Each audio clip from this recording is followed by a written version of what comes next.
आज आपको बताएंगे इबाद खान की कहानी, जो कि ऐसे बिल्डर हैं जो हाल रोड पर मोबाइल काउंटर पर मोबाइल सेल कर कर अपने घर का गुजारा करते हैं।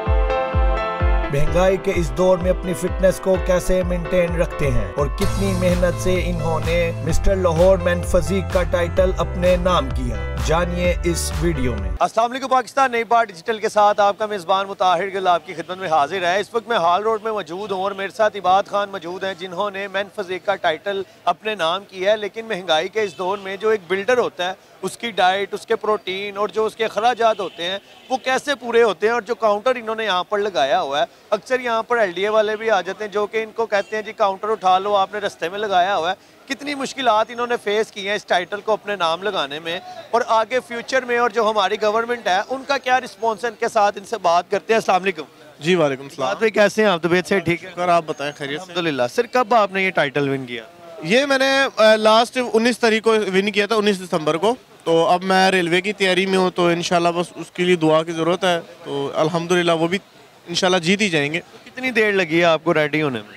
मुझे तकरीबन ये 3 से 4 साल हो गए ये बॉडी बिल्डिंग की फील्ड में। तो अब अल्हम्दुलिल्लाह अब किसी मुकाम पे आया हूँ कि मैं कुछ टाइटल विन कर सकूँ या कुछ आगे नेशनल लेवल तक जा सकूँ। तो ये आपने सारी जो बॉडी गेन किया, वेट गेन किया, जो मसल्स बनाए हैं, ये किसी की मदद से बनाए हैं? कोई टीचर वगैरह, कोई कोच है आपका, या खुद ही आपने प्रैक्टिस की है? नहीं सर, दुनिया में कोई भी काम हो ना, विदाउट ट्रेनर या विदाउट कोच, विदाउट टीचर आप कुछ नहीं कर सकते। ज़ाहिर है मेरे उस्ताद मोहतरम जिन्होंने मेरे पे बड़ा फोकस किया, इवन रात के 2-2 बजे तक मुझे उन्होंने टाइम दिया। रात को 3 बजे मुझे कॉल पे बात करनी पड़ा, उन्होंने कॉल पिक किया।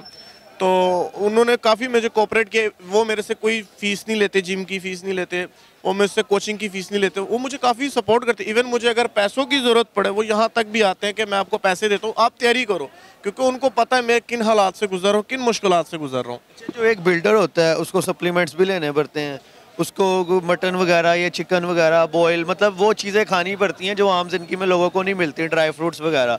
तो आप वो किस तरह अपने एक्सपेंस पूरे करते हैं? देखिए, अब एक बॉडी बिल्डर्स जो होता है ना, उसके एक्सपेंस ज़्यादा होता है, क्योंकि उनकी डाइट में आती है, चिकन आ जाती है, फ़िश आ जाती है, ड्राई फ्रूट्स आ जाती हैं, अनार ये सारी चीज़ें डाइट पे आती है, और ये सारी एक्सपेंसिव है। अब जाहिर है अगर आपने एक शौक रखा हुआ, आप उसके लिए स्ट्रगल करते हो। अब मैं यहाँ पे आके स्ट्रगल करता हूँ, 10 बजे से आके मैंने रात 9 बजे तक या 10 बजे तक इधर टाइम देना है। यहाँ से फिर जो पैसे निकले वहाँ से मैंने अपने फैमिली को भी चलाना है, घर का किराया, रेंट वगैरह देना, उसके साथ फिर मैंने अपना शौक पूरा करना है। तो आगे फ्यूचर में और कौन कौन से टाइटल आपका प्लान है अपने नाम करने का? इंशाल्लाह अल्लाह के हुक्म से अभी आ रहा है रेलवे का, जो अल्लाह के हुक्म से मंडे को तैयारी करूँगा, जो अल्लाह पाक इज़्ज़त दे वहाँ पे। उसके बाद नेशनल पाकिस्तान आ रहा है 21 तारीख को, उसकी भी तैयारी करनी है।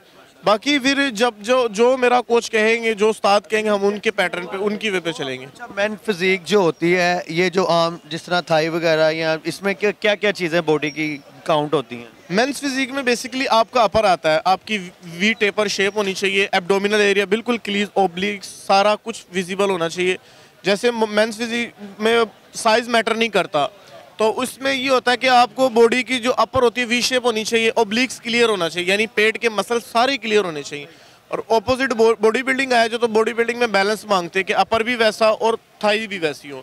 तो अल्हम्दुलिल्लाह मैं दोनों कैटेगरी में हूँ। मैंने मतलब 75 की वेट में गोल्ड भी हुआ हूँ, बॉडी बिल्डिंग में मैं गोल्ड भी हूँ। मैंने मेंस फिजिक भी खेला, बॉडी बिल्डिंग भी, मैं दोनों में। अब जो रेलवे खेलना है वो मैंने गोल्ड बॉडी बिल्डिंग में ही खेलना, उसमें मेंस फिजिक नहीं है। करे, मेरी दुआ है। और मुझे ये बताएं, आप यहाँ पर ये काउंटर वगैरह लगाते हैं, इसका कोई रेंट वगैरह देते हैं आप? जी, जाहिर सी बात है कि हम दुकान के आगे लगाते हैं तो दुकानदार हमसे रेंट मांगता है। अब 30,000 हमने दुकान का रेंट देना होता है, तो बाकी अखरजात करते करते तो 40-50 हज़ार रुपये बन जाते हैं। तो ये तो जाहिर सी बात है, किसी भी आप दुकान के आगे आप तो नहीं खड़े हो सकते, क्योंकि उनके 100 मामलात होते हैं। आप दुकानदार के साथ अंडरस्टैंडिंग करते हैं। अब देखिए यहाँ पे LDA वाले आएंगे, मैं कहाँ पे लेके जाऊँगा? जाहिर है किसी शॉप पे ही रखूँगा, तो मैंने इसलिए शॉप वाले से बात की हुई है।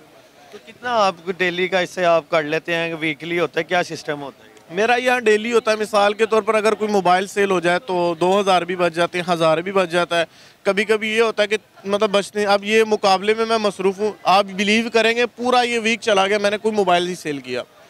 उसकी रीज़न ये है कि मैं टाइम नहीं दे पा रहा। हम डाइट पे होते हैं, जब हमारे मुकाबले को 3-4 दिन रहते हैं ना हमसे बैठा जाता है, ना गुफ्तगू होती है। आपके सामने भी मैं बात करते करते थोड़ा सा फील कर रहे होंगे, तो ये चीज़ें होती हैं, हमसे फिर मज़ीद गुफ्तगू नहीं होती, इसलिए फिर यहाँ पे मैं टाइम नहीं दे पा रहा। भाई सर्दी जिस तरह रात होती जा रही है, ज़्यादा होती जा रही है, आपके सर पर छत भी नहीं है, तो सुबह इतने 8, 10, 12 घंटे तो आप यहाँ पर बैठते होंगे, तो तबीयत वगैरह ख़राब नहीं होती सर्दी में? इधर आप स्ट्रगल कर रहे हैं, कमा रहे हैं अपने शौक के लिए, घर वालों के लिए। देखें, आप खुद भी एक फैमिली वाले होंगे।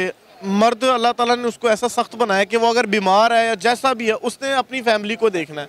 अब अगर मुझे फीवर भी है ना, मेरे आंखों के सामने बच्चे आएंगे कि यार मैं इनका दूध कहाँ से लेके आऊँगा, इनके पैम्पर, इनके अखराजात कहाँ से पूरी करूँ। अब मैं बीमार हूँ, मैंने वो अपने तक रखा हुआ। और वैसे भी जब एक आप बॉडी बिल्डर होते हैं, बॉडी बिल्डर वैसी बड़ी सेक्रीफाइस करता है दोस्तों के साथ। अब मेरी कोई गैदरिंग नहीं है, मैं किसी दोस्तों के साथ घूमना फिरना नहीं है, मेरा कहीं बाहर जाना नहीं है, सिर्फ मैं जिम जाता हूँ, जिम से सीधा घर आता हूँ, घर से सीधा काम, मेरी ये लाइफ है बस। मैंने कोई गैदरिंग रखी नहीं हुई, ना मुझे इस चीज़ का कोई शौक है।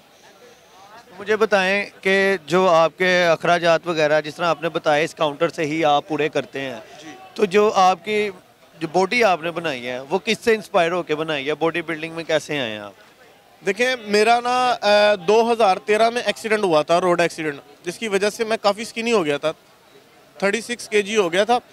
तो उसके बाद मैंने जब वो देखा अपनी बॉडी बहुत कमज़ोर है, तो वो मैंने लोगों को देखता था, कहीं दोस्तों के साथ गया, कोई 1-2 दोस्त देख ली जो उनकी फिजिक अच्छी थी, फिर जिम में गया, जिम में तस्वीरें वगैरह देखी, वहाँ से एक्सपायर हुआ कि यार ये लड़के बड़े अच्छे हैं, तो इनसे कुछ सीखा जाए। वो देख देख के मेरा शौक बढ़ता गया। पहले फिटनेस की हद तक था, फिर प्रोफेशनल की हद तक चला गया, तो अल्हम्दुलिल्लाह आज प्रोफेशनल बन गया। फैमिली का क्या रिस्पॉन्स है जब आपको देखते हैं? देखिए, ये जितने भी अगर मेरे कोई बॉडी बिल्डर्स दोस्त देख रहे हैं, उनको सबको पता होता है कि फैमिली की तरफ से कोई रिस्पांस नहीं आता, कोई सपोर्ट नहीं होती, क्योंकि ये डिस्टर्ब करने वाला हिसाब होता है कि आप एक हांडी बनवा रहे हैं घर में और दूसरा आप कहोगे यार मेरा ये चिकन भी बना दो, मेरी ये फिश भी बना दो। पहले ही गैस का मसला आपके सामने होता है कि आती नहीं है, तो ये काफ़ी स्ट्रगल करनी पड़ती है, कन्विंस करना पड़ता है, बनवाना पड़ता है कि चले कोई नहीं, बस एक ही मंथ है, 2 मंथ रह गए, क्योंकि सारा साल ये नहीं चलता, सिर्फ ये 1-2 मंथ होते हैं, उसके बाद आप सारा साल वही खाते हो जो एक नॉर्मल इंसान खाता है। अच्छा, एक सवाल हर बिल्डर से किया जाता है, मैं भी आपसे करता हूँ कि ये जो टीके, इंजेक्शन, स्टेरॉइड्स वगैरह होते हैं, आपने ये यूज़ किए हैं? जी, मैंने यूज़ किए हैं। ये हकीकत इसका कोई नुकसान वगैरह है? जिस तरह लोग कहते हैं वेन्स ब्लॉक्स हो जाती हैं, शादी के बाद इशू होता है, इसके बारे में थोड़ा बताएं। देखें, जो प्रोफेशनल होगा ना, जो प्रोफेशनल स्टेज पे होगा, वो कहेगा कि आई एम नेचुरल, तो वो सबसे बड़ा झूठ होगा, चाहे वो कोई भी हो।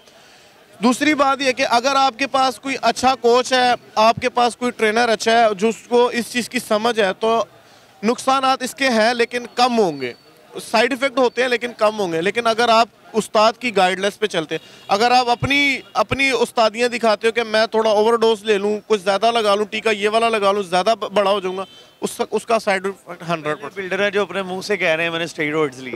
अल्हम्दुलिल्लाह, देखिए, जब एक चीज़, हर चीज़ स्टेरॉइड नहीं होती मेरे भाई, स्ट्रगल भी होती है, मेहनत भी होती है। अब ये चीज़ मेरी कोई नहीं देख रहा, मेरी जिम में आप वर्कआउट देखें, आप खुद देखेंगे कि यार ये 3 घंटे से वर्कआउट कर रहा है, तो ये चीज़ें, ये स्ट्रगल यहाँ से शुरू होती है ना। तो खाली टीके बनाने से बॉडी बनते, तो हमारे हर चौक पे नशे जो है टीके बॉडी बिल्डर खड़े होते हैं। अच्छा, लास्ट पे गवर्नमेंट को, अपने चाहने वालों को, देखने वालों को, सुनने वालों को कोई मैसेज देना चाहें आप? मैं अपने दोस्तों को यही मैसेज दूंगा कि देखिए, फिटनेस फील्ड पे जोर दिया जाए, और गवर्नमेंट लेवल पे भी यही कहूँगा कि यार देखिए, हमारी जो यूथ है बहुत गलत रास्ते में जा रही है, ड्रग्स एडिक्ट होती जा रही है। बेहतर यही है कि फिटनेस की तरफ आए, फिटनेस की तरफ ध्यान दे, तो मैं यही मैसेज देना चाहूँगा। नाज़रीन, हमारे साथ इबाद भाई मौजूद थे जिन्होंने अपनी स्ट्रगलिंग लाइफ के बारे में हमें आगाह किया कि किस तरह इतनी सर्दी में ये इधर मेहनत कर रहे हैं, और जो हमारे ये पाकिस्तान का सरमाया, हमारे पाकिस्तान का फ्यूचर है, हमारे मुल्क का नाम रोशन करना है इन्होंने। तो मेरी अपील है गवर्नमेंट से भी कि जो हमारे इस तरह के नौजवान होते हैं जो मुल्क के लिए कुछ करना चाहते हैं, उनके लिए स्पेशल कुछ किया जाए ताकि वो और दिल लगाकर अपने ऊपर मेहनत करें, मुल्क का नाम रोशन करें। वीडियो को शेयर करें। मुझे इजाज़त दें। अल्लाह हाफ़िज़।